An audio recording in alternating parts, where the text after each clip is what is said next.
Okay, I'm going to get started. Okay, so I just want to welcome everybody to the Media Literacy from an International Perspective. This workshop is being live streamed at Monroe Community College, as well as available online. And I want to thank Monroe Community College for allowing us to participate in their 11th annual Professional Development Week. As you can see, some folks are online and others are based at MCC, participating in this event as a live streamed workshop. I want to thank Dana Volden Curry, who is the lead organizer and has facilitated our participation in this event. I'm sure there are many others, but this is a week-long event for MCC faculty and other educators. Just a little housekeeping. This is being recorded with the help of some of my colleagues, Gloria Lemus Chavez from the South Asia Center, South Asia program, and Ava White from the Southeast Asia program are helping out with some of the tech. So thank you to them. And before I introduce others, I just wanted to share a little bit about the outreach program at the Einaudi Center and how our participation in this workshop came to be. So I work for 5 area studies and thematic programs at the Einaudi Center, the Institute for African Development, the Latin American and Caribbean Studies program, the Southeast Asia program, the Migrations Initiative, and the Cornell Syracuse South Asia Consortium. Each of these programs, except for the Migrations Initiative, are supported in part by Title VI Department of Education grants. These grants are intended to strengthen foreign language instruction area and international studies teaching, and professional development for educators, which is primarily why we're here today. And from this collaboration with faculty and educators from regional community colleges, which we have 3 primaries, but it has expanded currently to 6, Monroe Community College, Onondaga Community College, Tompkins Cortland Community College, Corning Community College, Cayuga Community College, and Jamestown Community College, who is our sort of newest partner. So this also leads me to Joe Scanlon, who is a political science professor at MCC, and Christina Lee, who's the Global Education and International Services Coordinator at MCC, and Katie Guidu, who's the library director there. They all advised me in what the interests of at least the MCC folks were in media literacy. So they were key to informing us in sort of directing this activity today. So I want to say thank you to them. I also want to give a shout out to the 8 fellows. So the outreach program, it kind of falls into 2 categories of activity, where I do individual activities that I bring to community colleges. They're usually singular activities, such as this activity today, although it's virtual. Often I do this in person. But I also run a fellowship program that's a year-long program, and it's really intended to be a professional development opportunity for faculty of all sorts at the community colleges, aimed at internationalizing curricula. So we've just awarded 8 fellows. If there's time at the end, I can pull up the list of them, but I just want to acknowledge them. They will be here next week to do an orientation. I encourage anybody who's interested in this program in the future to reach out to me, and also just stay abreast of opportunities that come up through the year. I will hopefully be very closely in touch with you. So that said, without further ado, I'd like to introduce to you our moderators. First, Joe Scanlon, who I mentioned just a moment ago. He's an associate professor of political science at MCC. He received his PhD from Northern Illinois University School of Public and Global Affairs. Earlier this year, Joe became the first SUNY Civic Education and Engagement and Civic Discourse Fellow. So congratulations to him on that. He will moderate the in-person MCC space. And then Daniel Bass, Program Manager for the Cornell South Asia Program. He and an adjunct professor of anthropology and Asian studies at Cornell. Daniel received his PhD in anthropology and master's in South Asian studies at the University of Michigan, and he will moderate today's workshop. And so I'm going to turn it over to Daniel, and thank you very much. And again, welcome. Thank you, Kathy, and thank you everyone who's joining us in Rochester on the MCC campus throughout New York State and all around the world.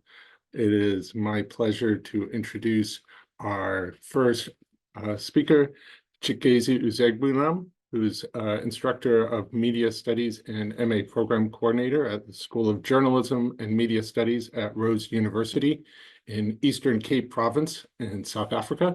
He will present on information disorder in African context towards an agenda for critical literacies. Please, if you have any questions, put them in the chat during his presentation. I will be reading them at the very end, collecting them, especially if there are some with multiple similar ideas. So please feel free to enter any questions or comments in the chat as we go along.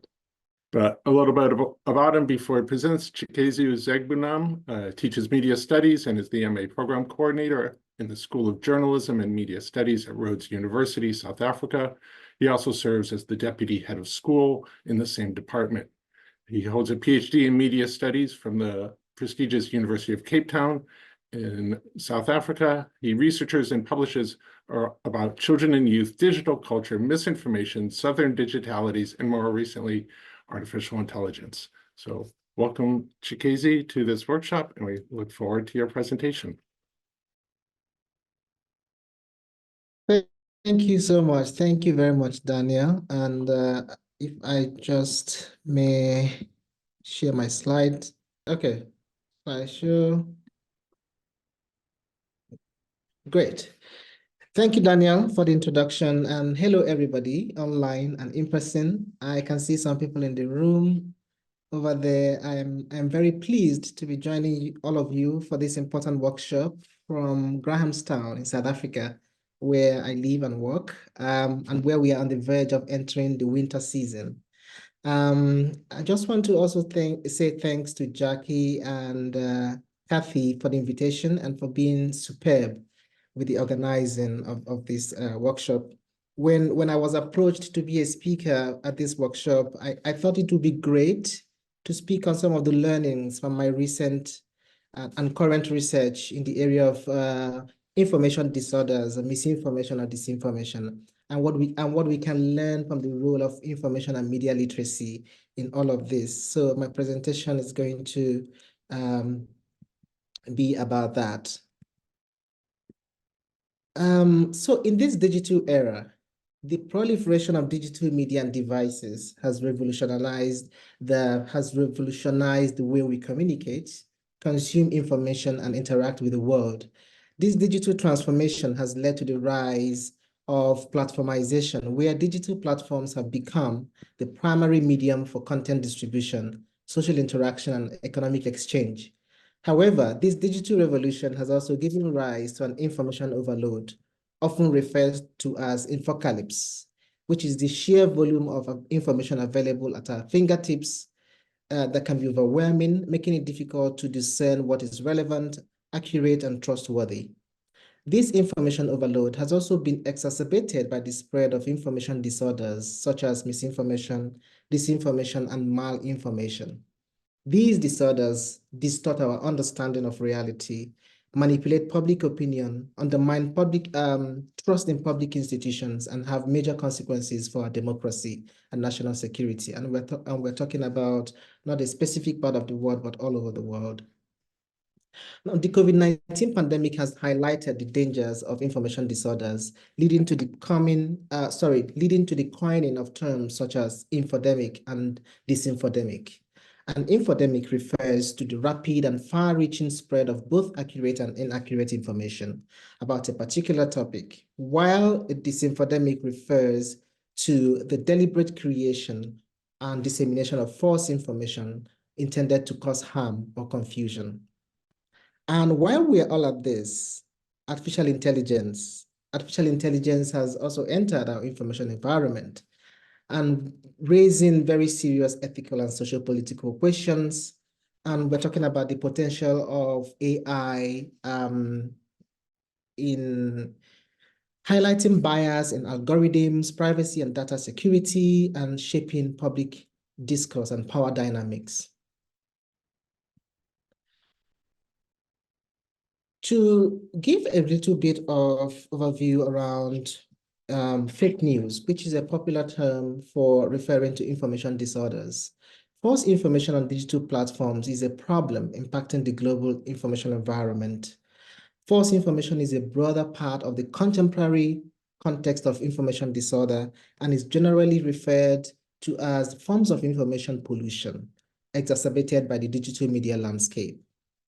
Given its use in public debate and media commentary in recent years, the term fake news appears to be new, but it's really not new because the concept of false, salacious, and falsified information has existed since the pre-printing press, post-printing press, and the modern mass media age, when sensational press and satirical news were popular in different regions of the world. But despite its prior use to denote humorous news programs, the term fake news has recently acquired new cynical and serious connotations. And we know that the history can be traced to politics and democracy and how politicians weaponized information as propaganda to overturn elections in the West, US, Europe, and Britain. But fake news is not new in global South contexts, such as Africa. Discourses about its origin do not consider global South context because the field has been dominated by the global North. But what is clear is that since 2016, as a result of the controversies surrounding the US presidential election and other political events in America and Europe, the term fake news or fake news syndrome has become a scholarly has become popular in media analysis. The term gained traction after Trump used it in his first press conference as president-elect of the United States. The term was coined by Donald Trump to characterize information from well-known news organizations that he did not like or agree with. Since then, the term fake news has been caught up in definitional dilemmas, with researchers interchanging it with related terms such as misinformation, disinformation, and even false information. But despite all of these overuse or definitional confusion, scholars have continued to come up with helpful key attributes of this form of information disorder.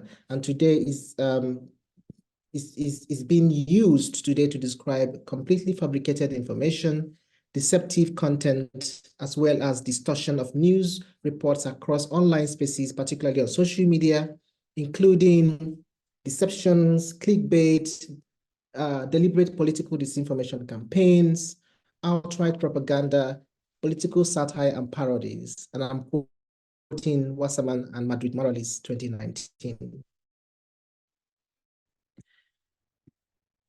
Now, the UNESCO Handbook for Journalism Education and Training has made important distinctions between the different manifestations of fake news or information disorder. Misinformation is defined as information that is wrong and harmful, but the person sharing it believes that it is true.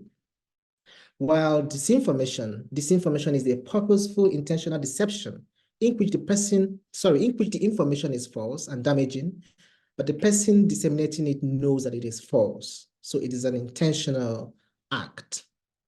On the other hand, malinformation, which is a third type, is information that may be accurate or contain elements of truth, but is shared to cause harm nonetheless. Now let's look at a little bit at political economy of fake news. There are various motivations behind the practices associated with fake news, ranging from fun, financial gain, politics, to power dynamics. Creators and spreaders of fake news can also be motivated by the ambition to attract attention, to denigrate the image of a political candidate, to impose a certain ideological belief, or to encourage some type of behavior. And this is by scholars Baptista and Gradim 2020. Now, technology facilitates the successful manufacturing and dissemination of real and fake news in many multimedia formats, which is then transmitted quickly and virally across time and space via the internet. Factors associated with social media, such as the recommendation algorithms and echo chambers, filter bubbles, malevolent social bots, and other factors all play a role in the dissemination of fake news.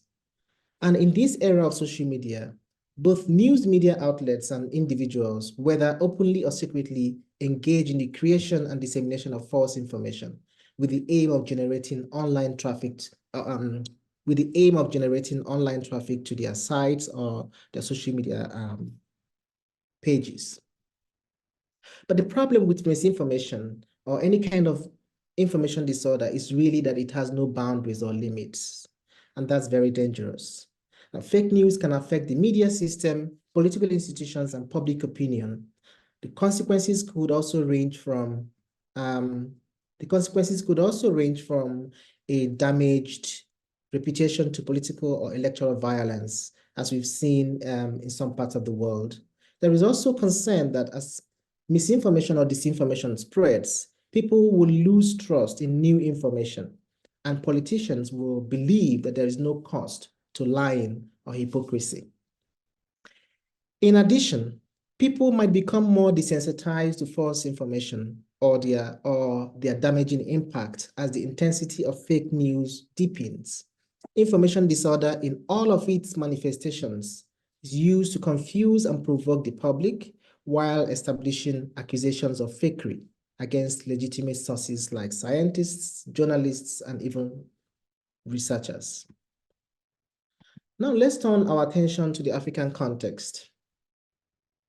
Recent research, including some of the research that I have been involved in, have shed light on the various forms, nuances, drivers, and impacts of this phenomenon in different African contexts. And I would like to say that political and health fake news are the most prevalent in African countries. I'll give a few examples. One notable case study in South Africa is related to the July 2021 unrest in South Africa's Gauteng and KwaZulu-Natal provinces. Here, information disorders on social media were used to mobilize and instigate civil unrest, with politicians and influential individuals playing a key role in spreading false information. This demonstrates how information disorders can be weaponized for political ends. In Uganda, before Uganda's January 2021 election, a network of inauthentic social media accounts operating on Facebook, Instagram, and Twitter spread coordinated disinformation in support of the ruling party. In the Democratic Republic of Congo, DRC, researchers traced an inauthentic social media network that had gained an online following and was subsequently rebranded to promote a national force de patriotisme. Researchers investigating coordinated social media influence in Ethiopia found that members of the international diaspora were amplifying accounts tweeting in support of the government, and these accounts were further amplified by members of the Prime Minister's government. In Kenya, a case study on election-related disinformation found that the rise of a disinformation industry poses a threat to peaceful political transitions. Twitter was highlighted as a platform for the spread of false information. Research conducted in Kenya, Nigeria, and South Africa have also found that a significant number of respondents suspected that they had been exposed to made-up political news stories, indicating a high level of vulnerability to disinformation. Now, political actors in Africa are increasingly deploying sophisticated disinformation campaigns to sway public opinion, to undermine opponents, and to manipulate election outcomes. Furthermore, economic and cultural factors also contribute to the spread of false information in different African countries. And in all of these, digital inequalities and insecurities within information ecosystems are exacerbating during times of crisis, thereby leading to even more spread of misinformation. And this is particularly concerning given the aggressive expansion of big tech companies or platforms like Facebook and Google in Africa without sufficient investment in local fact-checking and misinformation mitigation. And what we see is also the decreasing levels of trust in local media in African countries that is linked to perceived exposure to disinformation on social media.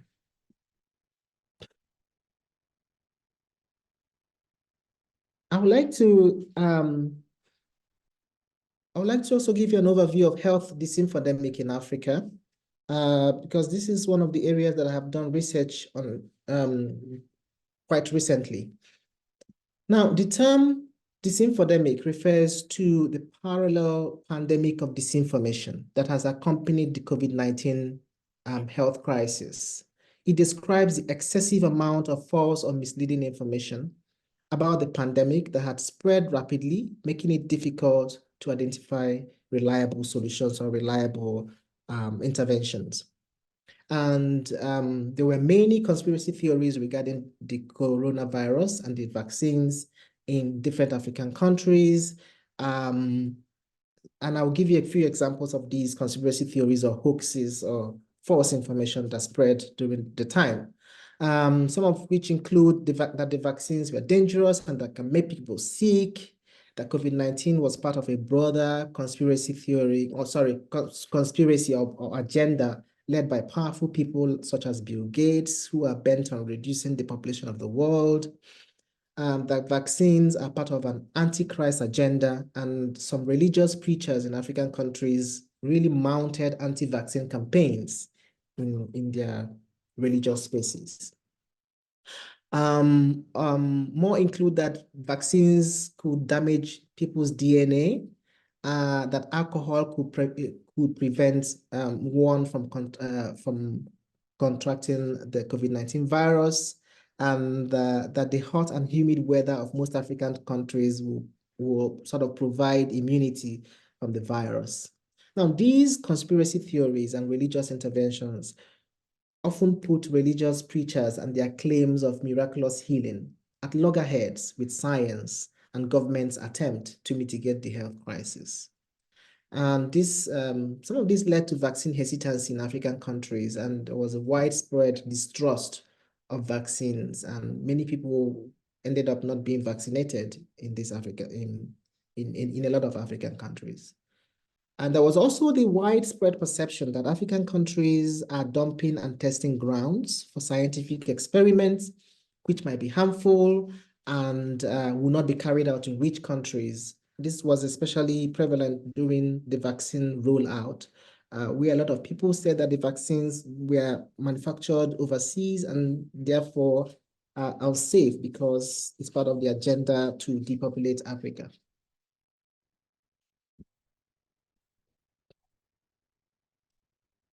So all of this is a lot, you know, from before COVID to COVID, and now we're talking about AI, deepfakes, and all of that. And I want to turn our attention now to media and information literacy agenda, which is really an intervention or a strategy that we can all use to sort of begin to mitigate the impact of information disorders. So media and information literacy is the ability to access, analyze, evaluate, and generate communications in a range of situations. And it has quickly become a vital tool and a skill and competence that is required to function in and navigate the current digital landscape. Media literacy aims to enable users to make decisions based on sound evidence and prevent poorly informed opinions that can harm people's health, social cohesion, and democracy. According to UNESCO, media and information literacy comprises a set of competencies that can really help people to maximize advantages and minimize harms. And it covers competencies that enable people to critically and effectively engage with communications content, the institutions that facilitate this content, whether we're talking about news media or social media, and the use of digital technologies. However, it's important to note that media literacy is not sort of like a silver bullet for information disorders. And so in this workshop, I really want to highlight some of the other literacies that are also part of media literacy, media and information literacy in general, which I'm calling critical media literacies, which are necessary to for us to arm ourselves with, because the traditional notion of media literacy is no longer enough. And as the information and digital environment becomes more complicated, I think we should be able to have a more complex range of tools to arm ourselves and to become digitally resilient. And these tools are they're not particular to African countries, they're not particular to any particular country, but they are adaptable globally, including the United States. And so I will be speaking about these types of literacies required for navigating an increasingly digitalized, polarized, and information-dense world, such as digital literacy, misinformation literacy, pre-bunking, fact-checking, surveillance and algorithmic literacy, and artificial intelligence literacy. So critical media literacies point to the different types of literacies that are needed to access, interpret, criticize, and participate in the emergent new forms of culture and society. The complex information environment requires a complex set of strategies and approaches, like I've said before. And I think at this point, you should be receiving a short survey in the chats, which is like a self-assessment to test your level of these critical media literacies. So these are a range of critical media tools that are necessary to combat the spread of false information. Because life in this high-tech and global society is becoming more complicated, more fragile, and subject to dramatic disruptions and transformations that was previously the case. So the first one that I would like to talk about is digital literacy. Digital literacy involves the ability to access, to evaluate, to create and communicate information effectively using digital technologies. And it is crucial for navigating the online world and assessing the credibility of digital sources. And some of these skills that you gain here include the ability to evaluate website credibility by checking author credentials, references, and domain extensions. The ability to identify and differentiate sponsored content from advertisements and clickbait, social media and news sites. The ability to also understand how information spreads online through sharing and engagement. The next one is misinformation literacy. Misinformation literacy refers to the ability to identify false, misleading, or unsubstantiated claims. And it involves really employing critical thinking skills to assess the accuracy and truthfulness of information. You should be able to distinguish facts from fiction, facts from opinion, check the evidence behind claims, identify local fallacies, biased language, and emotionally charged rhetoric in any piece of information, especially those that are intended to mislead. And also part of misinformation literacy is also to cross-check claims against reliable sources and fact-checking websites. The next one is pre-bunking. Pre-bunking is one of my favorites, and it involves proactively exposing people to techniques that is used, that disinformers or misinformers use to mislead, so that people can be able to recognize these tactics or strategies when they encounter them. So it involves a process of inoculating people against misinformation. So this idea of inoculation, and it can happen in a range of ways. So pre-bunking can also involve you being able to explain common misinformation strategies, like using fake experts, cherry-picking data, and false equivalences. Then providing examples of real-world misinformation cases and how they were debunked. And encouraging critical thinking about the motives and methods behind false information. The next one is fact-checking. Fact-checking is the process of verifying the accuracy of claims and statements. It is a crucial skill for combating misinformation by giving you the ability to consult authoritative sources to confirm or refute scientific facts, investigating the evidence and reasoning behind controversial claims, highlighting false, misleading information, and providing corrections. And it's really interesting that many people do not know that there are fact-checking websites or fact-checking organizations that they can use. And especially this was a revelation for me during one of my recent research studies, where we noticed that even young people were not even aware that there are fact-checking websites that they can leverage on. And you would think that young people, because they are, digital savvy and stuff like that, that they can, but yeah, and I do note here that there are lots of fact-checking organizations in Nigeria and South Africa. I'm from Nigeria and I live in South Africa. There are lots of fact-checking organizations, and I keep wondering to what extent is their work in terms of combating the impact of combating misinformation in general when people don't know about the work that they do. The next one is surveillance and algorithmic literacy. Surveillance and algorithmic literacy involves understanding how data is collected, how data is used and manipulated online, especially by big tech or big technology companies. It is important for recognizing how digital technologies can be used to monitor, to profile and influence people. And these have it has many dimensions. It can have racial dimension or gender dimension and other kind of dimensions. So key aspects here include recognizing how online activities generate data that can be used for surveillance, understanding how algorithms curate information and shape what we see online and what we don't see online, and also being aware of how micro-targeting and dark advertisements can be used to manipulate opinions. And the last one, but not the least, is artificial intelligence literacy.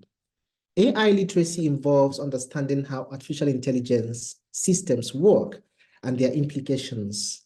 As AI becomes more advanced and integrated into information systems and different aspects of society, it's really important that AI literacy helps people to recognize when information may be generated or manipulated by AI, understand the potential biases and limitations of AI-powered tools, and critically evaluating the reliability and transparency of AI systems.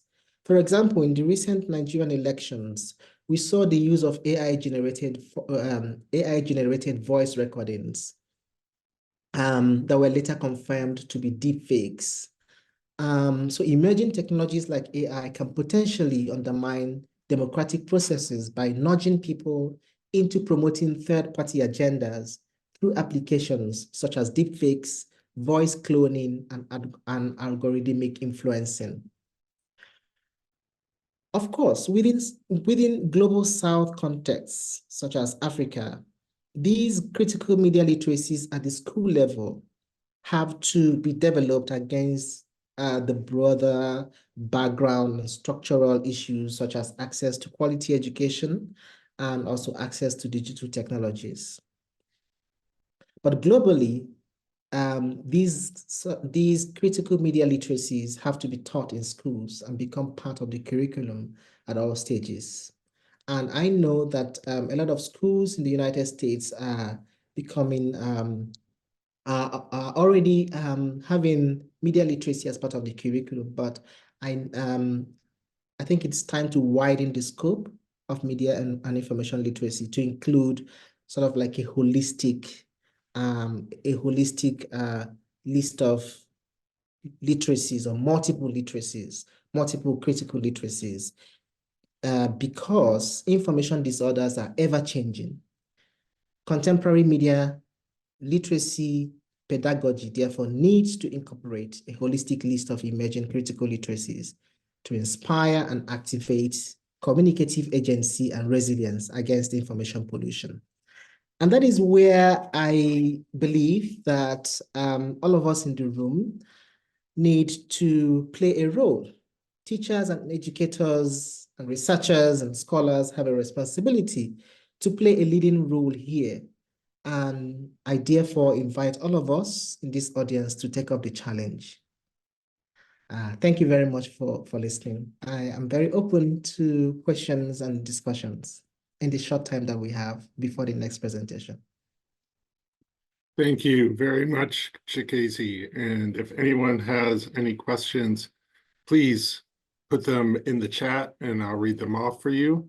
That was a valuable introduction, and I'll use my moderator's discretion to ask a first question. Did I know South Africa had an election that just last week? The US is ramping up for one later this year. India just had one. The results were announced today. I was wondering if there are any effective strategies you saw about media literacy around the South African elections that could potentially be a lesson and model for us in the US as we are facing similar things this year. Yes, the South African election has just been concluded, and what I did observe is really the role that young people played in this election in terms of educating other young people, not just about the importance of voting in this particular election, because this election was particularly significant for the country because this is the 30th year. It's like a milestone election year for South Africa. But I was really impressed by the level of involvement of young people, especially with digital platforms and TikTok and Instagram and all of these social networks, giving them opportunity to create content and influence other young people positively. And that's why I really describe young people as informivores. They are constantly soaking up new information, and they really can play an active role. And so many of them use their digital platforms to educate other young people, to galvanize support, and to really push young people to vote this time around.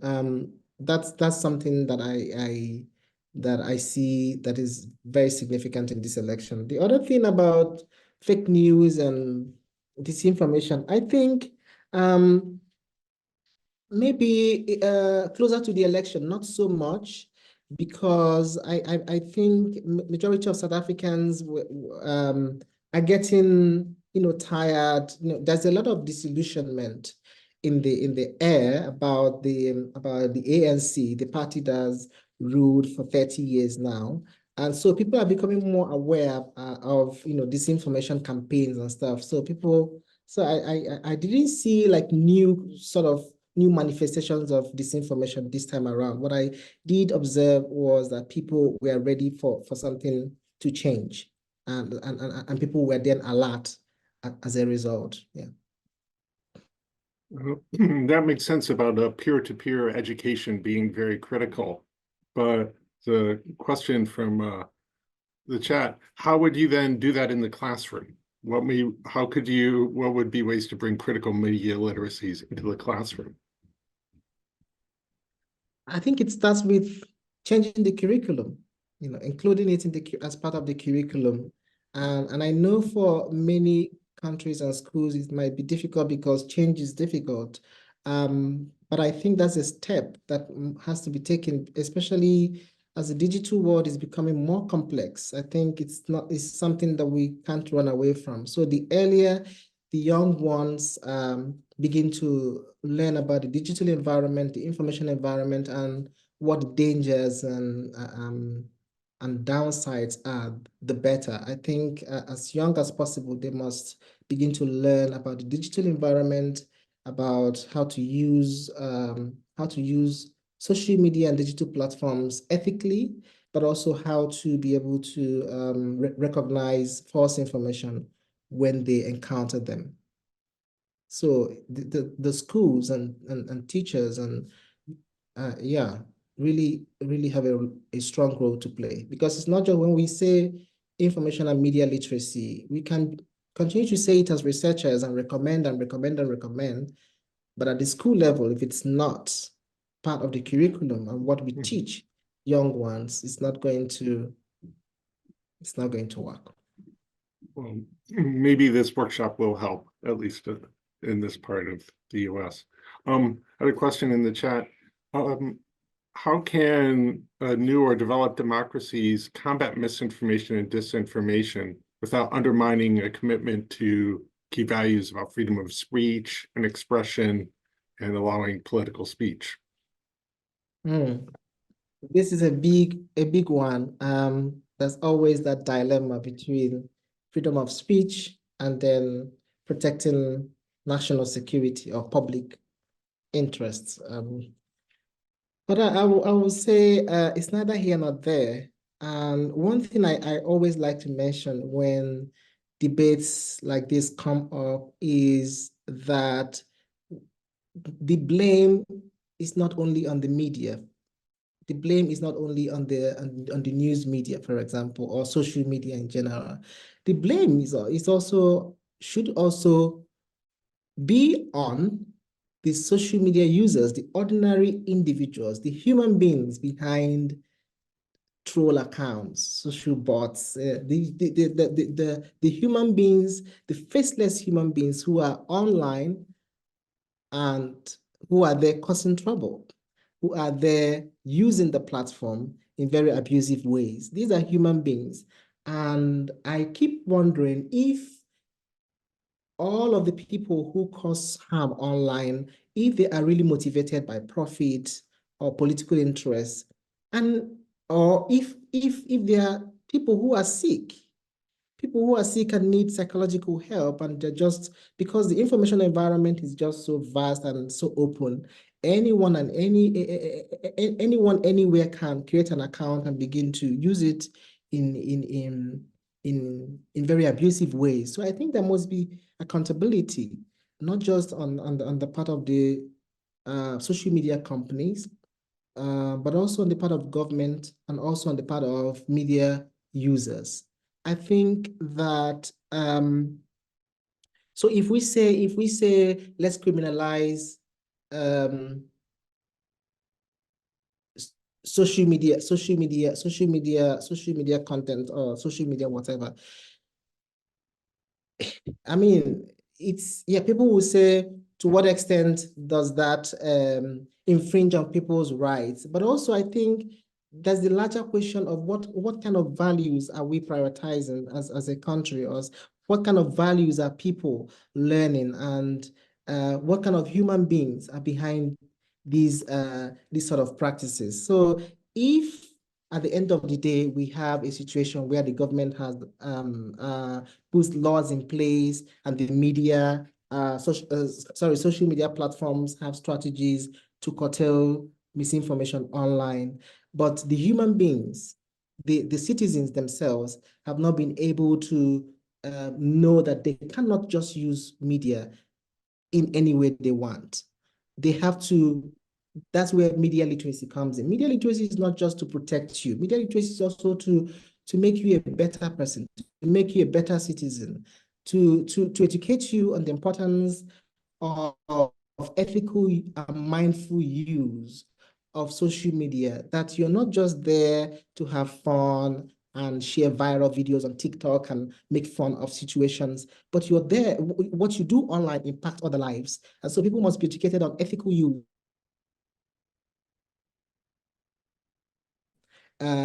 Putting media and information literacy as part of the curriculum from a young age should be able to train people, because we're talking about the next generation. The young people who are little today are going to grow up into this kind of society that we want to envision for ourselves. So I don't know if I'm babbling. No, but no, that makes yeah, sense. And you raise a good point with education. It's a long-term strategy. But yeah. The question from the chat, more short-term, given the lack of media literacy, do you think it is ever justified for a country to restrict media platforms? Yes, we've had these discussions in Nigeria, for example. There have been situations where the government wanted to regulate social media engagement by bringing out bills like social media bill, and there was a time Twitter was banned for 6 months in Nigeria. I think the answer is no.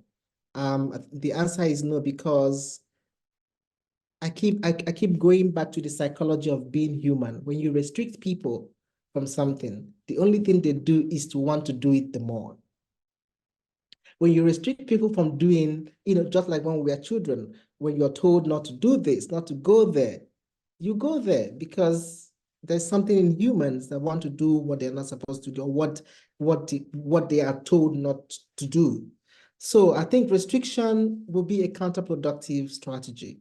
I think the largest strategy should be what UNESCO is recommending as a whole of society approach, where the government has to play some kind of role. The government has to play a role. Social media platforms and also individuals need to know that they have to play a role as well, not just as ordinary users, like I was saying earlier, but also as educators. We have to play a role to educate people. So on that, another question from the chat notes that experts and expertise seem to be greatly distrusted. And you brought up the example with during the pandemic. So how can we directly address that? So can you repeat that, Daniel? So experts and expertise are often distrusted. How can we directly address that? If you are an expert, people are not trusting your expertise. Yes. How can you combat that misinformation? Yes, you're right. And we especially saw this during the COVID-19 pandemic, where scientists and journalists and news media, they were coming up with information about the pandemic, but some people were not buying it. People would rather believe something shared on WhatsApp, conspiracy theories and hoaxes. I think that we have to ask ourselves, what is the root problem? What is the root problem here? And the root problem here is often distrust, public distrust in public institutions, such as the government, or public distrust of even the media, the mainstream media, the conventional media. When these public institutions are not, when there is a trust deficit in the public domain, then that's when there becomes an information void that can be filled by conspiracy theories or false information. I think that we must then work hard to rebuild public trust in institutions. And I'm saying this has to be done country by country. It's not something that is going to be done by everyone at the same time. But if we're talking regions of the world, for example, in Africa, there's a huge distrust of government because of past, history with with corruption and underperformance and all of these things. So when the government was saying, oh, we have vaccines, go and get vaccinated, it's free, people were not buying it. People thought that the government had an agenda to kill people and to work with Bill Gates to depopulate the world and stuff like that. So I think it stems from distrust of public institutions, and government must then work hard to regain public trust, really. And I'm not saying it's easy, and I'm not saying it's, I don't know how it can be done, but that's the root cause in essence. Yeah, no, it seems also that you're talking, there are much more long-term strategies and short-term strategies. And these long-term strategies are education, which is something we are all invested in. But short-term strategies are often very difficult in Yes, and I also want to mention something about, for example, during the pandemic, even scientists were not believed. Scientists who were coming out with objective and proven information are not believed. And you ask yourself, why? Why are scientists not even trusted?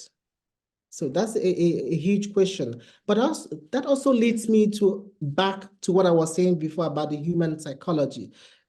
People sometimes would rather believe dramatic news or information than real information.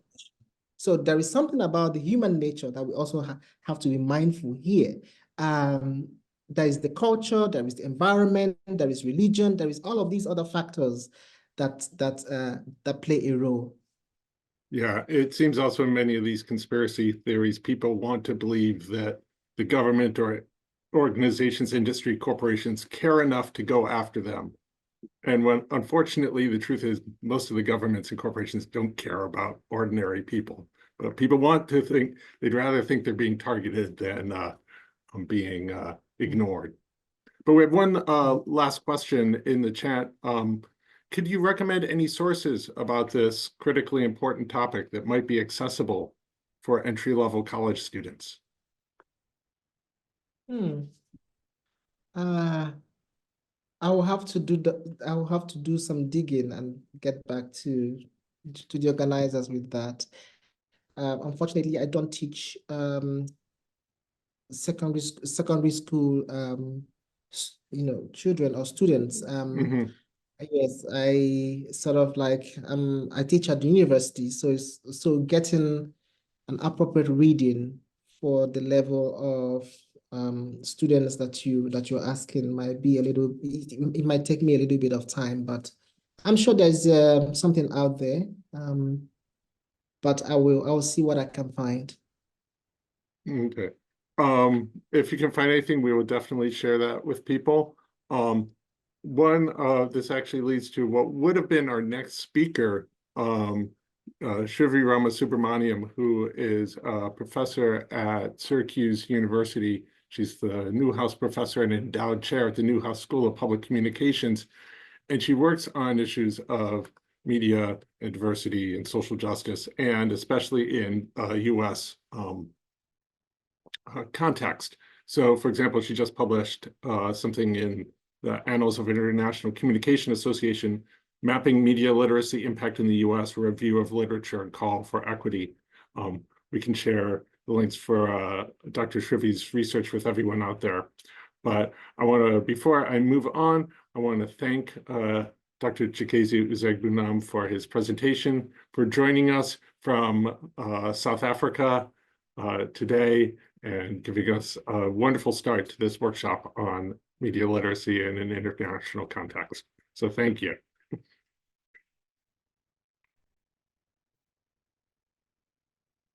And as I said, our next speaker, planned speaker, Dr. Shrivi Ramasubramanian from Syracuse, is not able to join us today. So we're going to move on to our next presenters, Emily Zinger and Hannah Toombs, both from Cornell University, will be presenting Teaching Critical Information Literacy with Digital Primary Resources.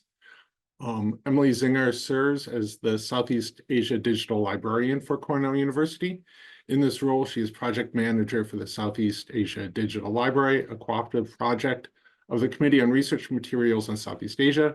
She also sits on the editorial board of the Journal of Critical Digital Librarianship.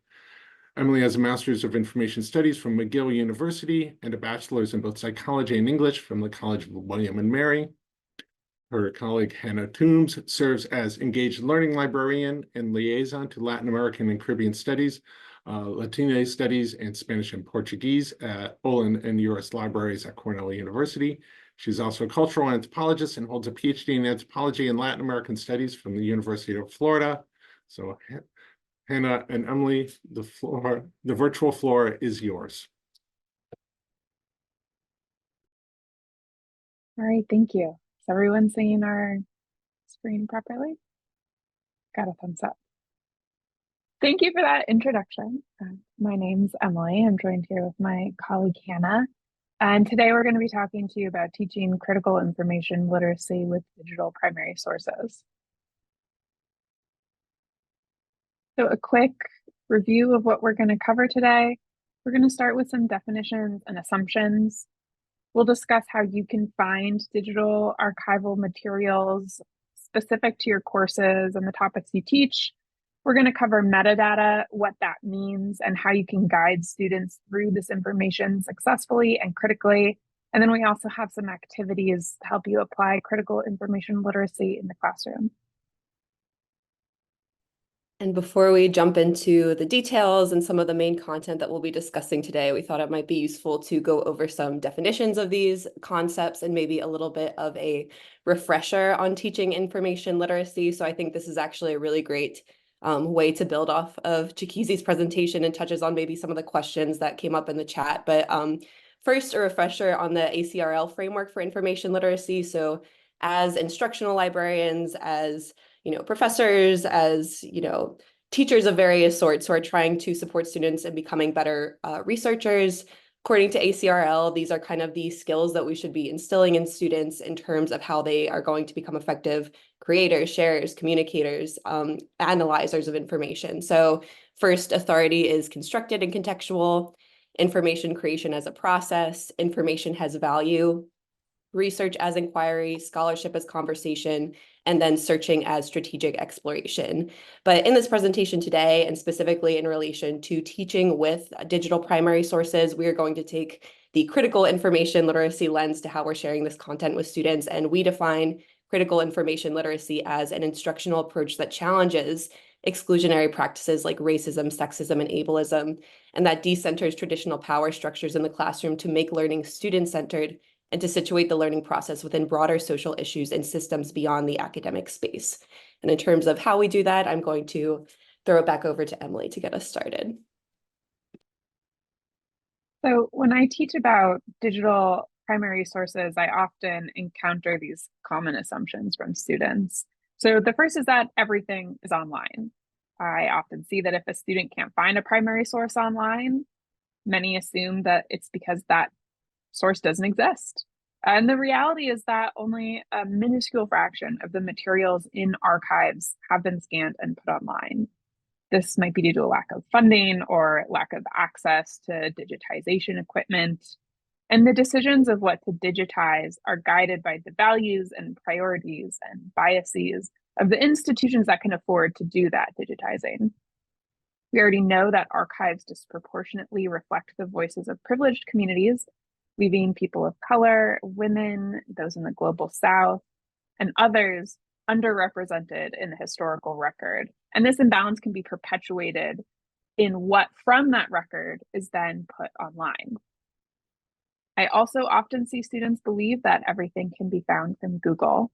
And again, that if a primary source doesn't show up in that first page of Google results, it must not exist. But of that tiny portion that's digitized, right, we've already taken our pie graph and cut a big chunk out. Even a smaller portion of that is robustly described in a way that can ensure that those materials show up quickly in search results.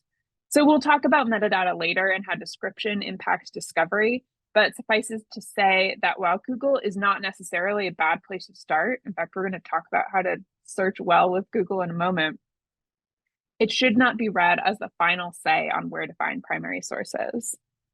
And then lastly, most relevant to this workshop, many students I see believe that because a primary source is found in a digital archive that's associated with a university or a museum, that information can be taken at face value. And this thought comes from a tangle of assumptions. The one that I see is that there's this belief that since information is found on a computer, it must have been generated automatically by a computer, and therefore it's true. When in reality, information about primary sources is written by humans, underpinned with all our biases and ignorances. So let's back up to how do we actually find these? Before we're even confused by the information we see about primary sources, how do we find them? So unfortunately, there's no comprehensive list of digital archives, and they're not necessarily easy to find, especially if you're looking for materials about specific countries or cultures. They're distributed across the internet, spread between all the different institutions that make them. And that can make it really difficult to find all of the collections that might prove useful to you on one topic. So even here at Cornell, we host multiple archival collections across many different websites. And again, they don't always appear immediately in Google results. They might be too buried within an institutional website. We call this digital siloing, when these collections get trapped in their own websites and they're not connected across. So say a scholar is looking for historic photographs of Indonesia. You can find some in this photograph of this photo book of Sumatra in Cornell's Kroc Asia Rare Materials Archive. And the University of Hawaii has some slides of West Papua in their digital image collections. And you can also find a handful of others in Harvard's digital collections. But you can see how it might be difficult for any one researcher to find all of these examples without knowing already that they exist. All of their collection titles are different. None of them even include the word Indonesia. So how do you begin to build this network of digital archives? I do have a few tricks to help you and your students in that detective work. So if you're starting your search in Google, it's again, not necessarily a bad place to start. There's a very simple strategic keywords you can add to your search. So phrases like digital archive, digital collection, digital library, these are almost always the words that we in the field use to point to digital archival material. And they'll help you sort out the actual archival collections from the noise of other related sites online. So if you just search for historic photographs Indonesia alone, you're going to get results, but adding archives, collection, library, that's going to ensure the accuracy of, that you're getting those photographs from an actual archive.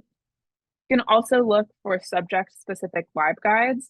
So these are, I know one was just shared in the chat, so you might now be familiar, but research guides that librarians have put together on topics. So there's no comprehensive list of digital archives, but many LibGuides will have a section dedicated to digital collections where librarians have started that work. So again, Indonesia, subject guide, research guide, LibGuide.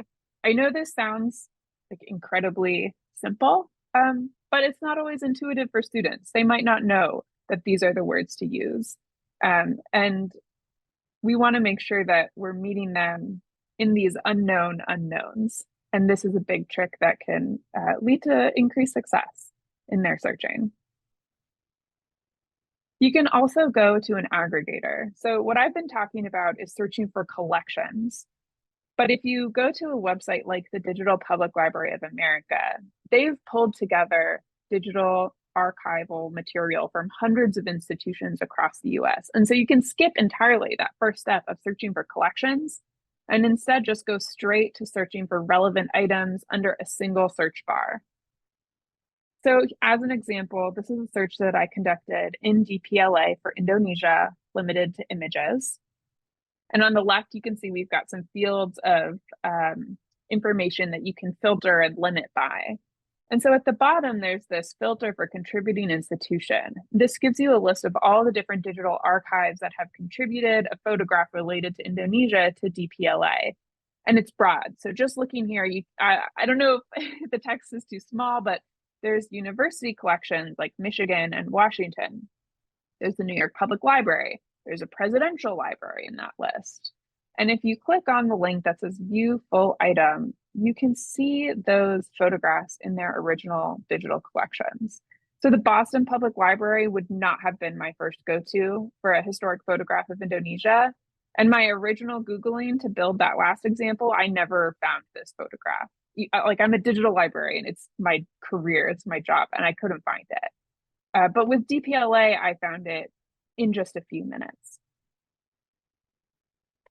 So something else that we wanted to just touch on briefly, if you are someone who's teaching in a course that is focusing on the Global South, it's area studies related, maybe it goes without saying, but we feel that it is important to make sure that we're introducing resources, digital collections to students that are from those places and they're not just, like Western sources, things like that. So I just pulled a few examples of some of my favorites for teaching in Latin American Caribbean studies. Again, these are all open source. There's no like additional level of institutional access you need to use these. If you're not already familiar, Digital Library of the Caribbean, or DLOC, is a really excellent online repository of historical and contemporary digitized primary sources from Latin America and the Caribbean. I love DLOC because it's created in collaboration between U.S. university partners and also institutional partners in Latin America and the Caribbean, as well as non-academic institutions. I find it's really accessible and easy to use, and one of my favorite tools to introduce to students who are maybe less familiar with searching online collections or with finding digital primary sources. They have this really great search tool where you can literally draw a little box around like a spot on a map, and it will pull all of the sources from the collection that are from that geographic area. So there's these various types of like search tools you can use with that source. Lackley is a new source. So this is an online repository of Latin American, Caribbean, Latinx, and Iberian studies sources that are totally open source. It was compiled by a bunch of librarians. It's new and it just won a Digital Humanities Award. So it's a really great source to use if you can't find a particular type of digital collection. Maybe you need an open educational resource related to Latin America and the Caribbean. So it's a great tool that's kind of in progress, but I always like to introduce that to students as well. Biblioteca Digital Hispanica. This is the online library for the National Library of Spain. That's just one of many examples of open source online museum and library collections. This one is really great because I just think it's organized really well, and it has very specific collections based on Latin America, post-colonial Latin America. I introduced it to a lot of art history students.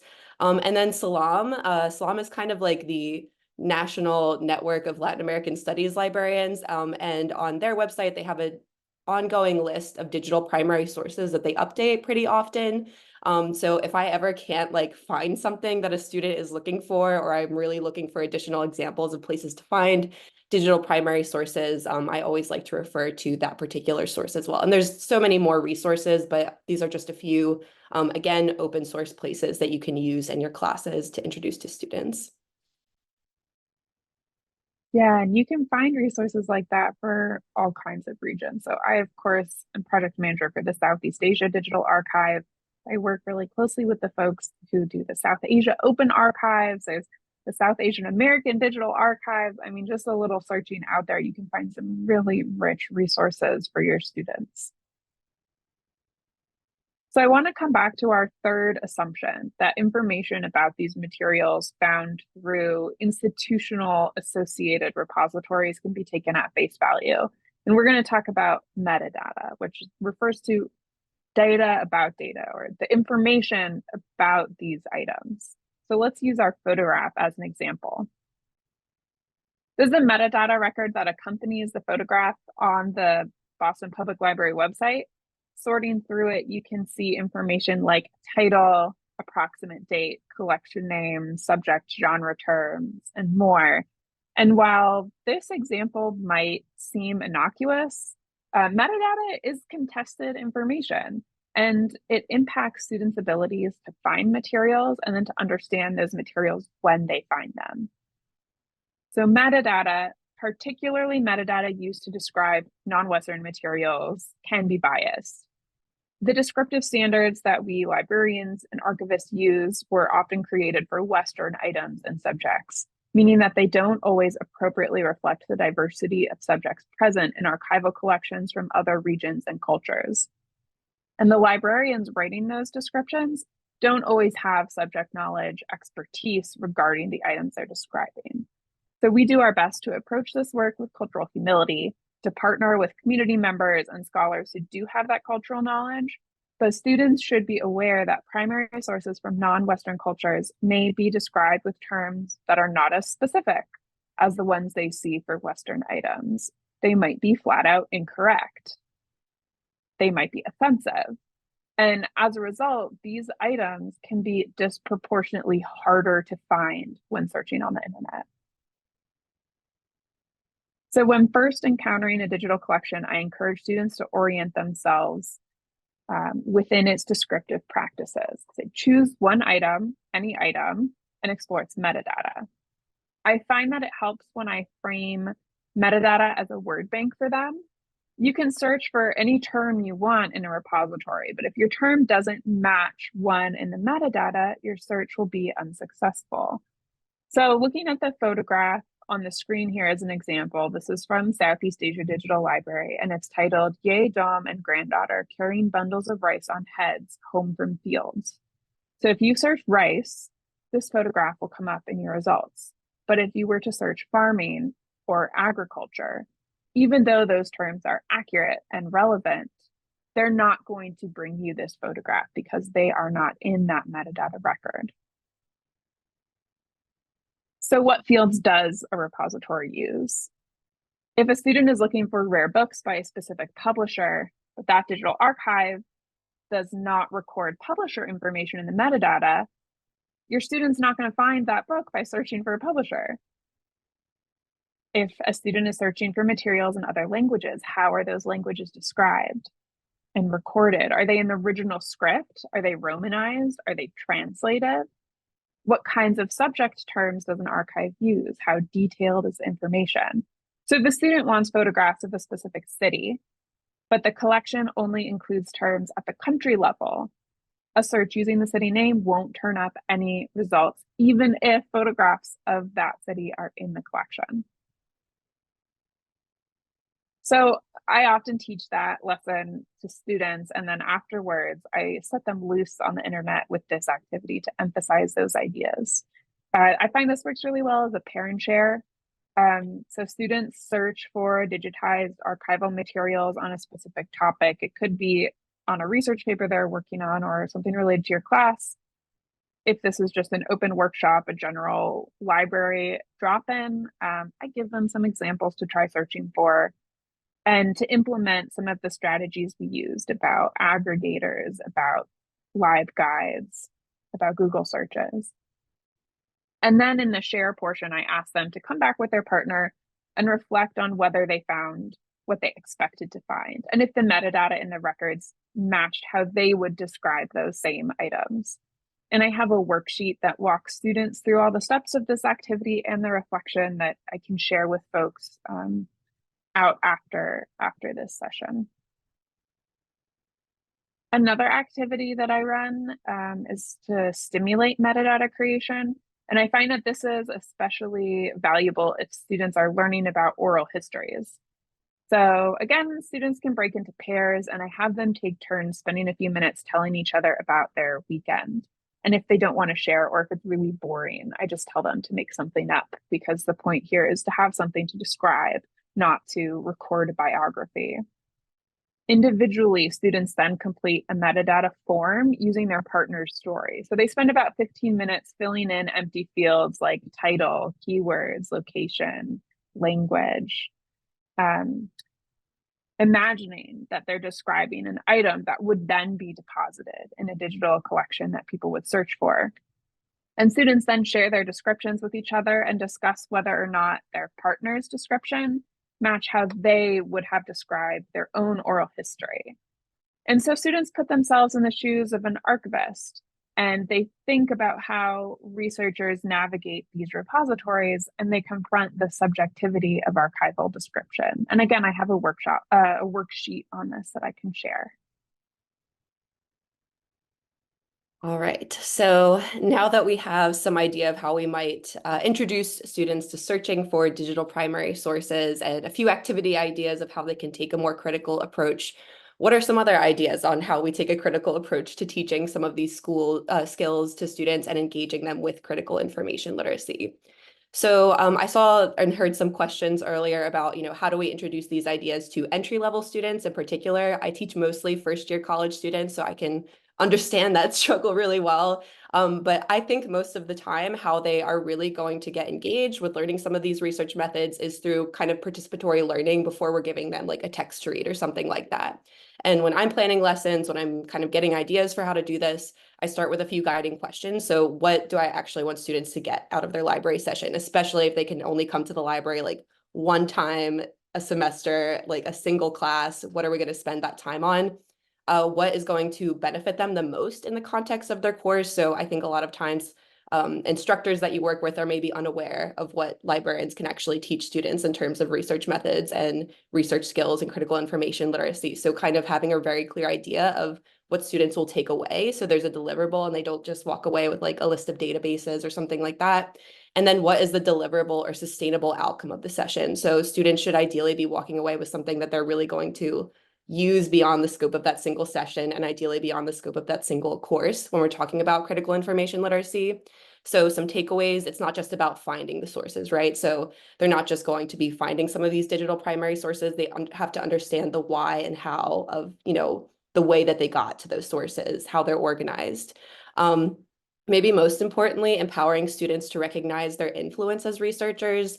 I think a lot of times, especially for entry-level college students, right? If they're doing like a single assignment and they're coming to you as a professor, as an instructional librarian, looking for sources, they're just thinking of like getting the assignment done. They're not thinking of like, what is the point of this beyond like the single like activity that I'm doing. So really kind of making them aware of how they have influence, even as a first-year student, and the information they're creating and sharing.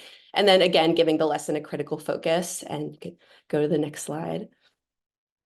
So yeah, so some of the typical info sessions that we might do as librarians are just basic intro to research, synthesizing sources, citation, and maybe sometimes teaching digital humanities tools, but with a critical focus, we can you can hit the next button again, to teach something like personal versus academic research and information privilege, information bias, like Chikizi was talking about, citation justice, and digital storytelling and what it has to do with research accessibility.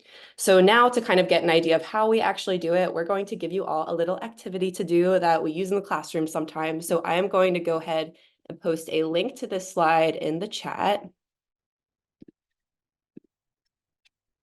Okay, so it's coming your way right now. Okay, so in this activity, which focuses on citation justice, what everyone is going to do is navigate to Zotero Bib, and there's a link there on your slide. If you've never used Zotero Bib before, it's pretty self-explanatory. When you create a citation on this citation generator, you can click manual citation, which you'll see just below the main bar on Zotero Bib. And you're going to fill in all the information in the fields that you can to create a citation for each of these 4 sources that are linked on the slide here. So these are all digital primary sources from various sites and digital collections. And I want you guys to take, let's say like maybe 6 to 8 minutes. We have a lot of time here. So take some time to create citations for these 4 sources using Zotero Bib. And then in a few minutes, we're going to come back together and discuss what you found. Does that make sense?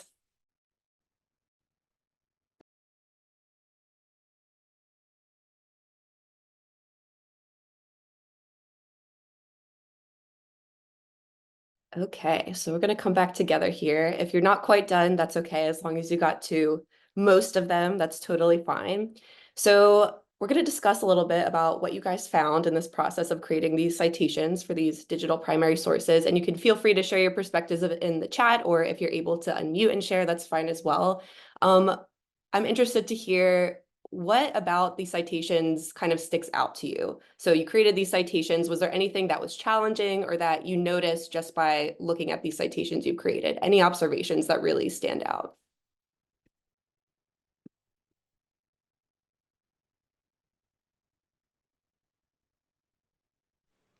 Just the same sort of trouble that students run into when they're attempting to cite, that creating a citation, if unobserved, can be somewhat subjective. So as I was moving through the categories to to fill in information, I realized, this could mean one of two things actually.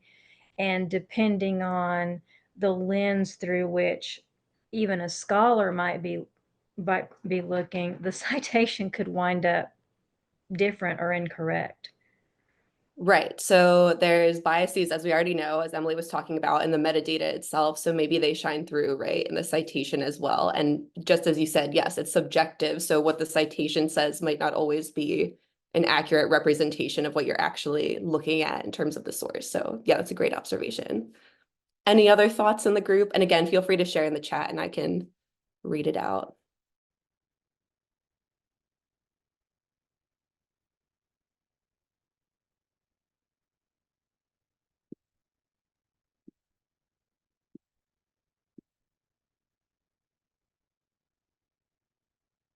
I will just add that it's very awkward if you're not used to the second source, which the title list was Sale of Two Slaves and One Horse. There's someone to another, and like just to like repeat that is awkward. It like puts me in a uncomfortable position of that very strong bias. How do you rephrase something like that? Right. Still do justice to the source. Exactly. I love how you phrase that. So doing justice to the source, especially right when it's something so impactful. So like a primary source that is about someone's life and it's like, an important piece of history, how you actually kind of reflect that in the citation. So that's a great observation. We also have an observation in the chat. So Laura says, I was a bit surprised by the uncertainty in some of the metadata descriptions, like indigenous for the photograph in Mexico, collected or bought with the bull. Exactly. So again, there's uncertainty in the metadata itself. There's maybe information that's missing or not quite there, and that affects how you cite the source as well. So any final observations before I get to the point here? Okay, so let's switch to one more observation, language of the origin versus English interpretation. Yes, so we touched on that a little bit with the metadata too. So the language that you use both in the metadata and in the citation itself might not be accurate, right, to the indigenous language or the native language in which the source was created or like the medium. So yes, that's another great point. So you guys all got to what I was trying to touch on here. So now we're ready for the next slide. What was the point of this activity? So we do this with students, the citation justice activity. The topics we address are things like archival silences, information bias, and historical bias. Defining what citation justice actually is, and then how we ultimately address these gaps in research and writing. There's also discussions of privacy of information that we share when we talk about citation justice.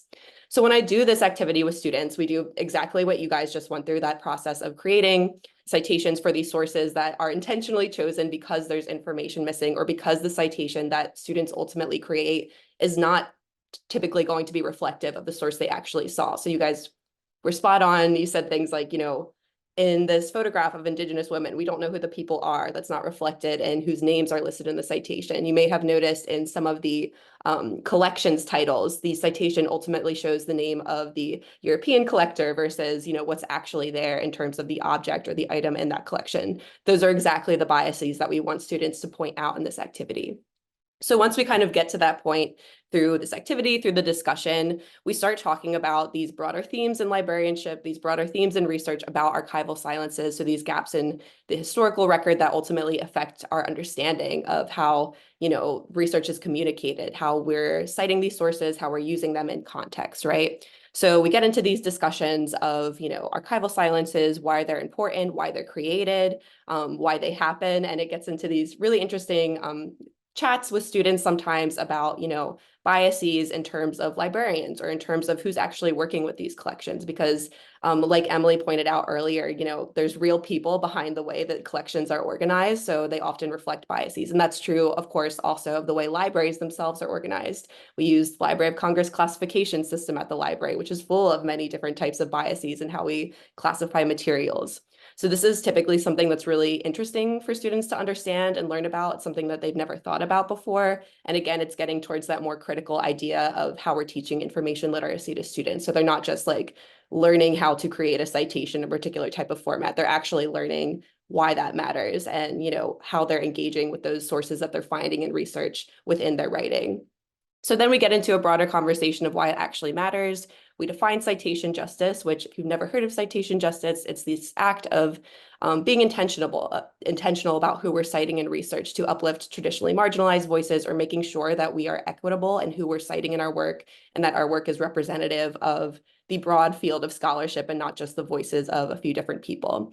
And then we talk about strategies that students can actually use in their research and writing to address citation justice or put it into practice. So we talk about things like auditing. This is a really interesting idea that comes from the very hot library book, Data Feminism. So the authors of that book that came out in 2020, what they actually did when they created their citation list was an audit. So they actually quantified the amount of scholarship cited from women, from Indigenous scholars, from all of these different groups. And they also quantified the topics that those scholars discussed. So were they things about gender identity, about social justice themes, things like that. So I don't necessarily tell students that they have to do that, but we talk about that idea of auditing in terms of, reflecting very critically about your citations or your list of sources when you're done the research process, and thinking about, whose voices are actually represented here. Does that have to do with the content of my paper?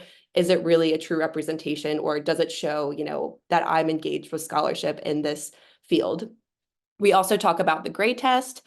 So if you've never heard of the Gray test, it's a really cool trick, which was originated by Dr. Kashona Gray, who is an expert in sociology of gaming. And she actually started this trend on social media called #CiteHerWork, which was part of bringing more attention to the contributions of women in color in her own field, but it ultimately extended to other fields. And she developed what is called the Gray test. So it's these 3 questions that you can kind of ask yourself when you come to the end of your research or looking through your sources. So asking yourself, does the work have the scholarship of at least 2 women? Does the article cite the work of at least 2 scholars of color? And does the article discuss the work of those scholars actually in the text and not just as a parenthetical citation? So really asking those, again, critical questions of how we're engaging the work of different contributors in our writing and research. And then we talk a little bit also about actually just, addressing those gaps in information in writing. So a lot of the courses that I work with first-year students are mandatory first-year writing seminars. So they are doing a lot of writing in these various courses. So we talk a little bit about how students can actually address those archival silences or gaps in information within the text without just making it into, again, a parenthetical citation. And if you're someone who works with more upper-level students, so upper-level undergraduates, graduate students, kind of researchers at different levels in their career, this activity absolutely resonates with them also. So sometimes I work with more advanced students and we do things like bibliographic essays. So this is a trend that's becoming more common in various forms of scholarship. So rather than having just your references at the end of a book or a paper, you actually kind of put them in context. So you say, so-and-so contributed this work and this is how it relates to what I'm writing about. It's almost like a brief essay that's kind of an extended annotated bibliography that actually kind of brings that scholarship to life rather than just putting it in as an afterthought. And then something that's maybe timely in relation to topics like AI, talking about citation metrics. So especially for graduate students who might be pursuing academic careers in the future, how often their work is discoverable or cited by other scholars is important. We've had an issue here at the libraries at Cornell of students using ChatGPT to generate sources, and we know that a lot of those sources aren't real. But it's a problem for topics related to citation justice because, when there's all these fake citations available online or referencing things online, the scholarship of other creators becomes more and more buried. So that also relates to some of these kind of critical themes that we talk about in this activity. Finally ready for the next slide. Oh yeah, so how does this relate back to some of the ACRL framework for teaching information literacy? For me, the citation justice activity touches on authority is constructed and contextual. So, you can't claim to necessarily be an authority in a certain research topic if you're not citing equitably in your field, if you're not drawing on the scholarship of everyone in the field rather than a few select voices, and then information creation as a process. So we can see that citation and how we select our sources is a really important step to think about when we're doing research. And also scholarship as conversation. So again, really engaging in a dialogue around whose work we're citing, how we uplift certain voices in the research space, things like that. And some final tips and thoughts related not just to citation justice, but other forms of teaching critical information literacy. A lot of times, instructors and other librarians were focusing on coming up with new ideas for how to engage students in the classroom with some of these research methods, some of these different types of topics. So in terms of getting ideas for this type of lesson, other types of critical info literacy lessons, I draw a lot on existing library guides and lesson plans. I use a lot of open educational resource repositories to look at what's been done already, how it might be adapted for different contexts or different types of teaching. Remixing older workshops. So maybe if you've taught on a similar theme before, but you want to update it, make it a little bit more relevant to what students are learning about. Drawing on previous coursework. So I like to situate my lessons within like the broader syllabus of what students are learning about, using sources that they're already reading, so they don't have to kind of come in and do something totally different to what they're already working on.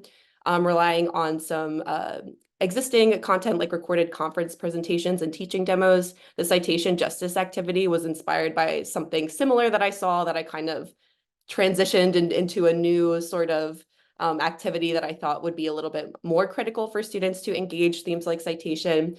And also looking at recent scholarship in various fields. So not just in critical librarianship, but I also like to look into scholarship on Indigenous studies and especially Latinx studies and beyond in terms of what I usually work on with students, even if they're not themes focused on instruction. I think some of like the theory and the critical questions have applications in the library teaching space as well. I also like collaborative teaching. So Emily and I are co-teaching this workshop right now. I've co-taught with folks in our rare manuscripts and collections before. I think it's great to collaborate with other librarians who have expertise in other ways to kind of bounce ideas off of each other, get students more engaged with collections. I feel like that is really helpful in touching on critical info literacy and what we teach students. Another huge question that comes up often or concern with librarians, but also with instructors that you work with, having enough time to teach some of these things in the course of a semester. Maybe students can only come to the library one time, but the instructor also wants them to learn how to use databases or do something that is a little bit more kind of basic intro to research. I always recommend doing asynchronous videos. So if you can be an embedded instructor in a Canvas course, so you can free up that time that students can come to the library and do some of these more engaging activities. I think that's a great strategy to make things easier on instructors, make things easier on you in terms of being able to engage students in some of these things. And also doing outreach with departments and making sure that they know that you can do more stuff than just teach students how to use a database. That's really important too. And always making the learning interactive. So again, especially with engaging the first year students, making sure that they're learning by doing and not just by reading or listening to a lecture. So yeah. We have a huge reference list for everyone here. There might be some readings of interest based on some of the questions folks had earlier as well. This touches on themes that go beyond what we talked about today, but all related to teaching critical info literacy, teaching with digital primary sources. We have them on a Google Doc here that you can scan and use yourself. So yeah, thank you so much for listening. And I think we're happy to take anyone's questions. Thank you very much, Hannah and Emily, for that amazing presentation, taking us around the world and with many different sources and approaches. We have about 15 minutes for any questions that people might have. Please put them in the chat. And some already say thank you so much, finding it incredibly helpful. I guess I'll start off with this question about how, you're wanting students to realize these biases and things in these texts, but if you're working with your first year students, how, they might not have that critical faculty in the first place.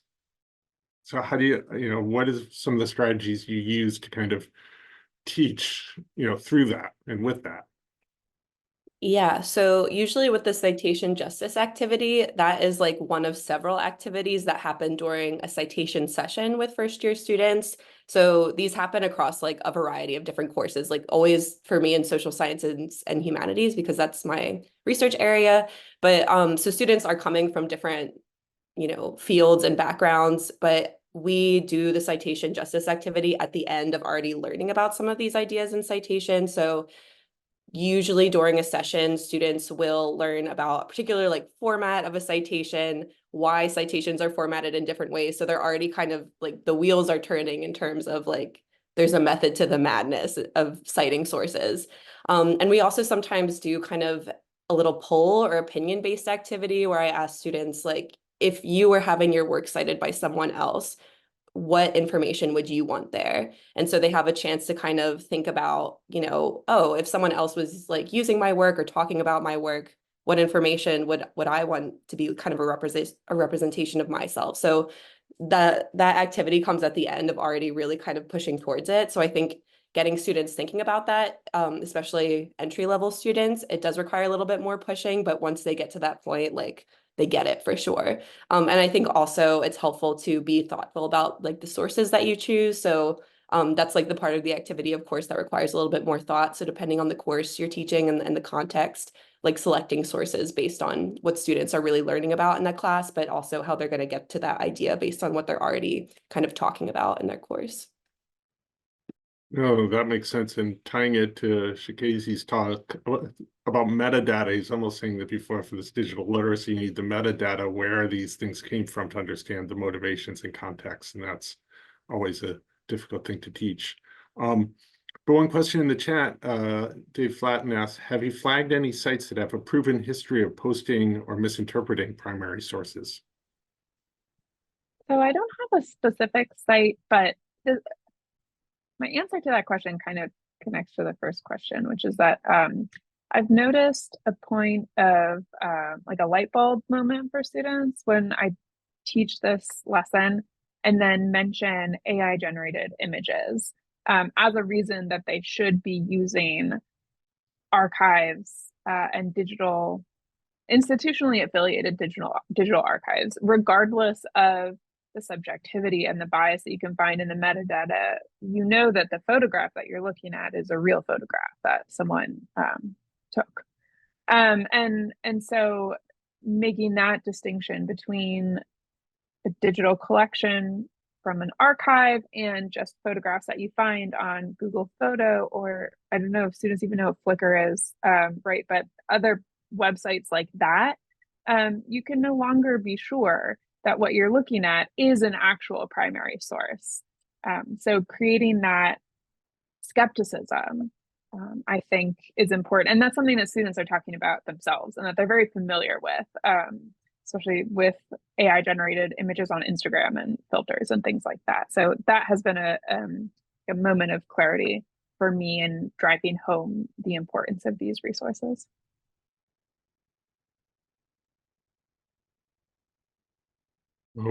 Another question, in addition to the data feminism that you mentioned, are there any other texts you'd recommend? And do you have any comparison in a move for citation justice between the different styles? So I think there's quite a few readings on the referenced list that we linked at the end that I think are going to touch on some of those citation justice themes. Reading about the history of like the Gray test, I know I included the article on that reference list as well, but kind of thinking about where some of the activism, I'll say, around citation justice comes from. There's definitely a few readings on there that touch on that. Again, some of my like interest in this topic or some of the ideas that like inform some of this critical information literacy thinking come from like my background in anthropology or methods texts that I read there. Another reference that is on that reference sheet that I like to refer back to, it's this really wonderful book called Decolonizing Methodologies by Linda T.Y. Smith. It's one of my favorite texts in anthropology, but I've seen other librarians also incorporate it into their work. It has a lot of guiding questions in terms of thinking about inclusive research, collaborative research, but kind of these overarching questions that we should be thinking about when we are engaging with forms of scholarship, especially when they relate to artifacts from Indigenous communities or things like that. Thinking about like, whose research is this? Like, how will this work be disseminated? Kind of those very broad questions and themes that come up a lot in how we do research, but also how we teach students research. So I think, yeah, there's quite a few texts on that list, but that is one book that comes to mind for me a lot, and kind of just thinking more broadly beyond library scholarship and in terms of methods texts that we look at to inspire our teaching.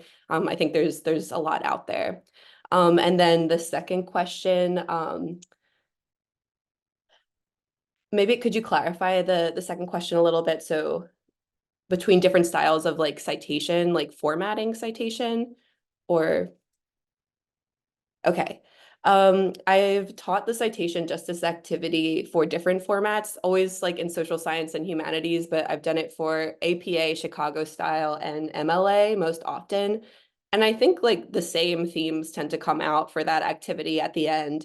Again, when we do the citation workshop, that activity comes at the end of already like talking a little bit about the formatting styles, always at the beginning of those workshops. I ask students if they know why different citation styles exist, and 9 out of 10 times, even with like very advanced students, like they have no idea, like even that they're like field specific or things like that. So we talk about like why they're formatted in those different ways. And so I think as long as you have a little bit of a discussion in terms of, you know, why you're using a particular format in that research context or in that particular field, it all makes a lot more sense once you do get to the citation justice activity. Hopefully that answers the question. We have a few more minutes, and Melissa said thanks. For any other questions, I'll add another that I always had trouble with. Do you have issues with students understanding the difference between a primary source and a secondary source, especially in the digital context, which kind of, you know, is that digital photograph the primary source or just a representation of it?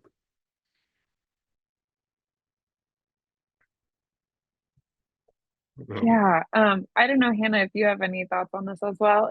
It's tricky because primary and secondary source can mean different things in different disciplines. And so my advice there is to always, if you're teaching for a class, start by clarifying that with the professor. When the professor says primary source, what do they want the students to be citing? And to work off that definition. If it's more of a general session, then I would add a slide in the beginning of the workshop that asks students to discuss what their assumptions, what their own definitions are, and then to move through the workshop with that in mind, that there could be different definitions based on the field that the students are working on.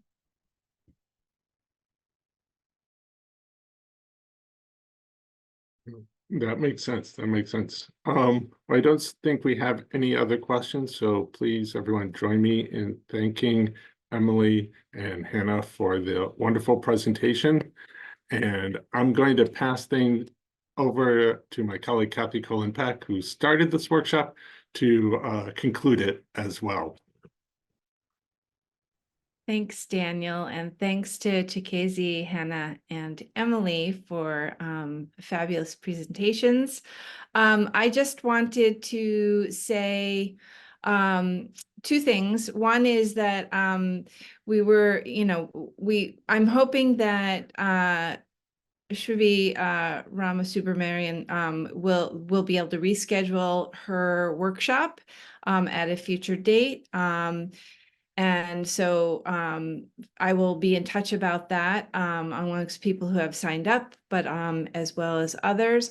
I want to encourage you, if you haven't already, to connect with me through LinkedIn or by email. I'm going to put my email in the chat. In terms of this particular presentation, it has been recorded and I'm happy to share. And the presenters, Emily and Hannah, have offered to provide the slides. I have not actually asked Chikezi, but if there's interest in accessing some of the resources that have been shared in this session, please reach out to me and I'm happy to provide what I can. And I just encourage you to be in contact with me in the future, because there are lots of different opportunities that come up, and I really try hard to make them available to community college faculty and educators, librarians, and this is adjuncts as well. I don't make any distinction between the two. So be in touch. Thank you so much for participating.